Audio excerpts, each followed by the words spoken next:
Hey, quick shout out to the small businesses that are helping us share these inspiring stories. Blackhawk Bank and Trust. This locally owned and operated bank has 18 neighborhood branches and they give back year-round. They're a solid company since 1961. And Weber Auto Group in Silvis, Illinois, a family-run business 4 generations now, with a big expansion project happening to better serve you. And Morrison Community Hospital, with a major expansion to care for more patients at more locations closer to you.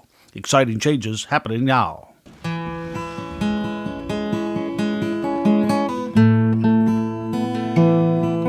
Welcome to the Heart of the Story with Gary Metivier. Inspiring stories of everyday people doing cool stuff. That's it. Hey, I spent a lot of years as a broadcaster, honored to win some Emmys and Edward R. Murrows along the way, but it's always been about the story, and still is. The people that follow their dreams, fight through adversity, and live their lives to the fullest. What inspires them may ignite something in you. We hope you subscribe, share with a friend, and help us keep growing. So when you are ready to take a break from your world, come on over to ours and meet people like this. In 2010, I got tonsil and neck cancer. And I praise the Lord, I'm 11 years out and doing good. And while that disease nearly claimed his life and forever altered his voice, he found a new life and a new voice behind his camera lens. Everybody remarks about my pictures that they tell a story without even having words there. I'm not a photographer that goes up and shoots one picture. I'm going to shoot 20 of something because I want you to feel that you're standing right there with me. We stand with him as he gives us a rare glimpse of Amish farmers working on their annual harvest, ice cutting, and the delicate balance he takes to capture this unique Americana experience. So there's no family pictures. They believe that the image is going to steal their soul. Preserving their souls and our history as he takes us to the heart of his story.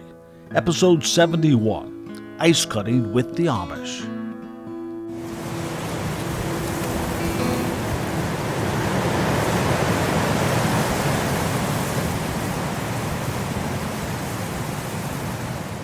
It's a bitterly cold January morning, deep in the heart of winter in the Midwest.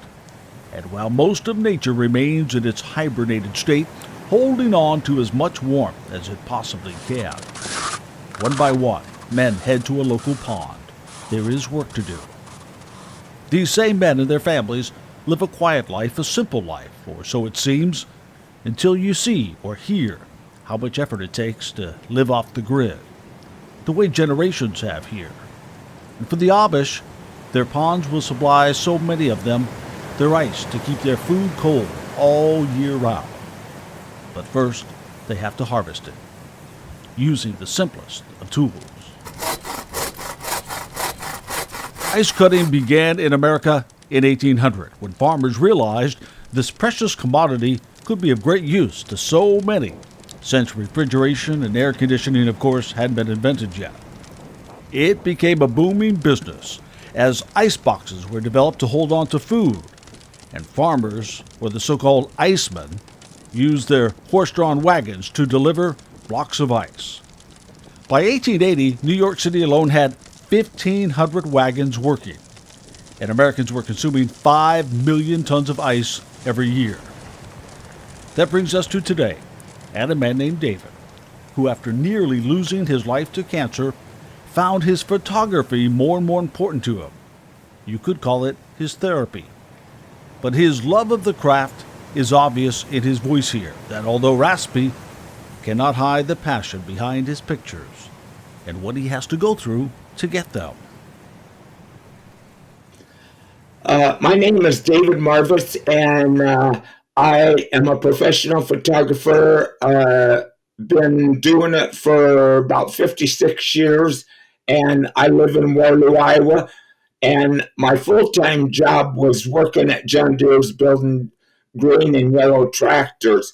But I've always done photography on the side, and we shot weddings in the gamut of photography. When I retired in 2006, I got into photographing what I loved. I met the Amish people, and it went from there. Well, let's talk about that. I wanted to know how you first discovered, we'll talk about all your photography and your personal story, but how did you first discover that they were doing this? And then we'll talk about what the this Okay, is. I live 30 miles from Hazleton, Iowa. And so my wife and my daughter always went up there to the general store and bought stuff for baking and that. And so I got to talking to the lady at the general store, and she told me one day that her dad was going to cut ice. So I asked her if she'd talk to him and see if he minded if I photographed it. And so she come back and told me that he said that I could, but there was certain rules.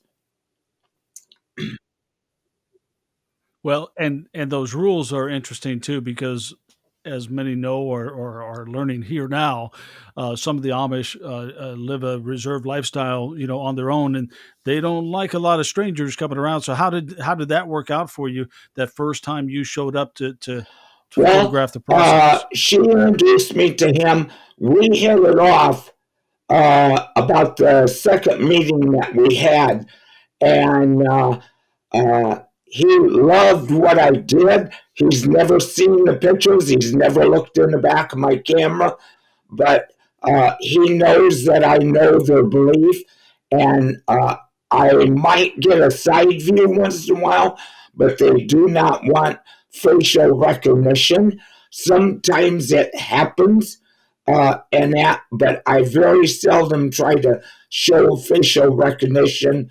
Uh, I shoot enough shots that it don't show, and what they don't want is them standing in a group and you take a portrait picture, a full length, or you take a close up. It's fair game if you're on the highway shooting. But I am lucky because I got four gentlemen that let me on their farm anytime I can, just like the ice cutting. I can walk right down there and be with them and shoot. So I'm one of the lucky ones in this area that are able to shoot this way. And remind us, if you can, through your research and through your relationships, what is it about the technology that the Amish do not What do like? you mean by What is it that about the fact that you have to be so particular with how you go about this process? Are you is it because you're part of an outside world that they don't want no, to be a their part of? religious beliefs says that if they have a facial picture, you're being vain, and they don't want to stand out in any way. And so the other day, I was in one of the Amish homes, and all they have on the walls are calendars. They have a great big open area in their house, and between every window is old calendars. That's the only thing they use. That's the only thing they use. So there's no family pictures. They believe that the image is going to steal their soul. Mm. And you have had experiences, although one family or one group may invite you out, another group may quickly tell you, "Hey, it's time for you to go." Yes, I had this happen on this ice cutting that three of the Amish gentlemen said that I could photograph. The older gentleman come in and he says, I do not want any pictures taken here. Get off my property. So I just ducked tail and I left and didn't say a word. So I respect what they say. That's in 5 years, that's the second time that anybody said anything to me. And that has to be hard for you, right? Because you're all set up and the time of day is just right and you're trying to get the perfect shot. And then all of a sudden you're like, well, I have to respect them and I have to leave now. Uh, with me working weddings and every situation that I've been in for over 50 years photographing, it don't bother me. I at least got a little bit before he got there, and the day before I shot the other part of it. So I pieced the 2 days together and got a full thing. So the Lord was good to me on that one. Yeah, you have beautiful pictures. And let's talk about those photos now, not in particular one or the other, but can you tell us first off for the audience out there, what is this ice used for? This ice is used to put in their ice houses.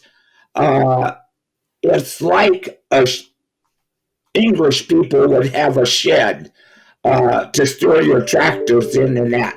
They have a shed that has 13 inches of insulation, top, bottom, all the way around it. They take and put the ice in there. They used to use sawdust years ago. The Amish today do not use sawdust, and they fill it full. They have a back door that's like a refrigerator that they can stack their meat, their milk, yogurt, and everything in. And so they can store their vegetables and meat for a year with this ice. Wow. Sometimes, if it's not been too hot in the summer, they can store it for 13 months. The ice will last that long. And it keeps it at 32 degrees all the time, all summer long. That's incredible. Well, let's talk about that process because as you have taken so many photos of this process and see it firsthand, kind of take us through how they go about first getting onto the ice and then how do they section it off. Tell us about the process of collecting, harvesting, if you will. Okay, when they take and go down to the ice, they usually have anywhere from 15 to 20 men that do it. So they'll grab shovels and they'll clear the snow off from the ice. And 2 or 3 days prior to, they'll all go down and they know that the ice is at least 10 to 12 inches thick. And so they scoop all the snow off.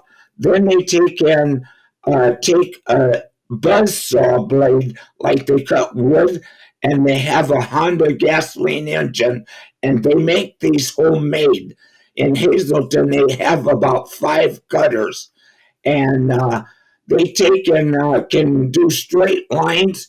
They cut it within an inch of the bottom, and then they can go crosswise and that don't break out. So then when they start to take and make the 12-inch square blocks, they can take a sledgehammer or a pry bar and they can bust those loose, and then they float them in the water. And then how do you take that? They must be quite heavy. How do they get them up onto the horse-drawn wagons? Okay, for that process, they use a corn elevator. They take and put that in the water, and then they float the blocks to the elevator, and they run the elevator with another Honda gas engine. Amish can use little small gas engines. They use the big primary engines to run their thrashing machines, but they use these little gas engines like the lawnmowers have. And so they put the blocks, they go up the elevator to the wagon and that. Because usually the ponds are on a slope and in a valley. So they have to have the elevator to get it up to the horses and the wagons up above and that. Some ponds are level, so they can take and do it uh, right on top of the ice. Uh, is there a danger to this? Have you seen guys go into the water and have to be rescued, if you will? The water's cold, obviously. Right. I talked to the gentleman that cut the ice, and he said They had one go in this year, and that was the first time for 3 years. And they cut out of 5 ponds in January.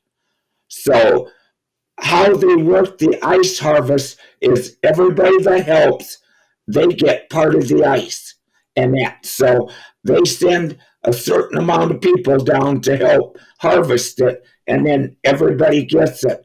So out of those 5 ponds, they can get everybody ice in the community for all year long. You know, in Iowa, there's some years where it's very mellow winter, not very extreme.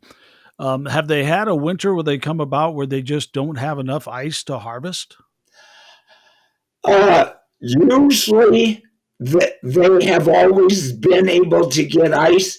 They might have to have smaller blocks and that, but usually it gets cold enough, and they told me that they always get ice for their ice houses. So to get these shots now, let's go to the photography aspect of this. I assume you have to get there early in the morning and you have to work on their schedule. Yes, they start. I've done this ice cutting. I've photographed Amish for 5 years.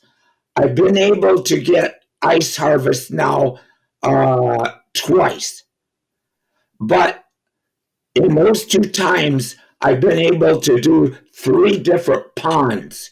So that's why in some of the pictures you might see different areas because of the different ponds. But So you get there early in the morning, I assume, yes, and you're 7:30. and it's nice Uh, and cold. yes, this time 7:30. It was 22 above. The 2 years ago at 7:30, it was 22 below, and they were out there cutting ice at 22 below zero, Mm. and wind chill was worse than that. What's it like for you personally, when you get to see this experience, this, if you will, step back in time, right? And you get to record that. How compelling, how interesting is that to you? Uh, it's it brings tears to your eyes because with me, my grandpa lived in Waterloo, Iowa. He lived down by the river, and he had a team of Belgian horses just like these. And I have pictures of me when I was 7 years old on the top of his Belgians. So this is what's fascinating for me, and it just brings back memories when my dad and my grandpa plowed with a team of Belgians and that. So it puts me on a high. I hate to leave, but it's always fun every day I go. I can always find something to photograph. Oh, that's incredible. Take a quick drink of your water, if you will, and explain to us, if you can, first off, some of the things that you have faced in life that make this even more important for you, maybe even a therapy for you, and what it was you did for a job and what you've overcome in life to be able to continue to do this kind of work. I really am fortunate because in 2010, I got tonsil and neck cancer. And I praise the Lord, I'm 11 years out and doing good, but that's why my voice sounds funny because I have dry mouth and that. But even in this COVID 19 period, it's just relaxing for me. And I think that's what keeps me going with the cancer and that, because I can get out and go photograph the Amish. I can do sunsets, sunrises. And with my photography experience, I can go do something that I enjoy. And I don't have to be around people where I got to worry about contacting COVID and that. And uh, And have you thought about this, David, that your camera lens, your pictures are your voice, your way to tell a story? Yes, I got this from studying photography when we shot weddings. We classified ourselves as a storyteller. And everybody remarks about my pictures that they tell a story without even having words there. I'm not a photographer that goes up and shoots one picture. I'm going to shoot 20 of something because I want you to feel that you're standing right there with me. And that's why I get so many comments. On these Amish pictures that you're going to see, I put them on Facebook. I got 130,000 likes, and I had 72,000 people that shared the pictures. Wow. Tell me when I know you've been doing this for a while, but still, are there the moments when you look back, when you get home and see one or two of those pictures and you get excited like a kid and go, yes, I captured that moment? Well, I'll tell you the moment that I captured that still remains today is 3 years ago. An Amish guy called me, wanted me to shoot pictures of his horses. So I pulled in. It was about 2 days before Christmas. Here, he's got 15 children. 7 of them were getting ready to go to school. They had a flatbed wagon, and they had their Christmas gifts on it for the teachers. And that wagon was stacked full of Christmas wrap pictures or gifts. So I asked Dad, I says, hey, could I take a picture of those kids walking down the driveway heading to school? He says, yes, you may, just from the back. I don't want no faces. So I shot 2 pictures, got good ones. The third one, the littlest boy turned around, looked at me, the best picture, but I can't show it to anybody. So that is one picture that stands out that I've done that I just truly enjoy. And as we come to the end here, let's talk about that overall enjoyment that this process has for you. I mean, could you imagine a time when you would not be able to do this? Doesn't this just give your life a whole new dimension? It sure does, because it gives me something to look forward to, and that. And the doctors say, "Are you depressed?" I says, "No, I'm waiting for the next thing to happen so I can go photograph it." And that. And so I could never be depressed. One last thing I want to talk about is everybody asks me what I use for equipment. So I shoot with a Canon 5D Mark III and a mirrorless R Canon. I shoot with a 70 to 200 2.8 lens. And I also use a 24 to 70 2.8 lens. So that's why my pictures are so sharp and clear. And also on that same note, is I photographed the ice cutting. If you notice, there's a mist in the air.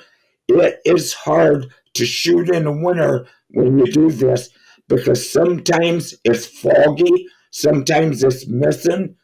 In 2019, I missed ice cutting because it was raining. I didn't want to take an $8,000 camera out in the rain, so I just missed 19. So yeah, everything has to sort of line up just right, and your time frame to do all this is Yes, pretty short, they right? only cut in January, and it's usually the first or second week of January. Wow. Well, David, thank you for sharing both your talents and your time with us. I have a feeling you'll be joining me for multiple stories as we talk more about your photography, hopefully in the next few months. Okay, sounds great. We have some amazing samples of David's work on our Facebook page right now. It is the Heart of the Story with Gary Metivier podcast page. You'll find David's page on there as well. Like his photos, enjoy his world. Comment too, he loves that. I'm sure we'll be talking with him again very soon. If you like this story, please subscribe, share with a friend, and help us grow. This is The Heart of the Story with Gary Metivier podcast.